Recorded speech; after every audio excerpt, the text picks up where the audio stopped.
আমার পরিবারের মানুষ কাছে, শরীয়তপুরের মানুষ কাছে আমি দায়বদ্ধ, মানে শব্দটা বলছি দায়বদ্ধ। সেই দায়বদ্ধ থেকে আমি বলছি সেটা হলো আমাদের এখানে লোডশেডিং ছাড়া 24 আওয়ার্স বিদ্যুতের মানে অল্টারনেটিভ ওয়ে কি, এই ওয়েটা বের করার জন্য আমি মূলত আপনাকে দিয়েছি। আপনার কাজটা আমাদের শরীয়তপুর আমার এই 3 উপজেলা থেকে শুরু করেন, তারপর বাকি উপজেলাগুলো শুরু করেন, পুরো জেলার কাজগুলো করতে হবে।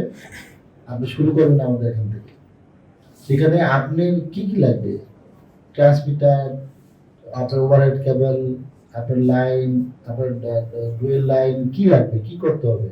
এলসি যদি আমাকে 20 মেগাওয়াট বা 30 মেগাওয়াট এক্সট্রা দেয়, তাহলে অ্যাট লিস্ট আমি শরীয়তপুরের যে আচ্ছা, ওটার জন্য আমার উপজেলাগুলো একে আমি ভালো বিদ্যুৎ দিতে পারবো। ওটার জন্য কি আমার কেয়ার বিষয়ে আপনার কিছু বলা দরকার নাই। আমি সবার হিসেবে আহ্বান জানাচ্ছি, বিনীত অনুরোধ রাখছি, যারা গ্রাহক তারা দয়া করে বিদ্যুৎ বিলগুলো নিয়মিত দেওয়ার জন্য সবার কাছে আমি বিনীত অনুরোধ করছি।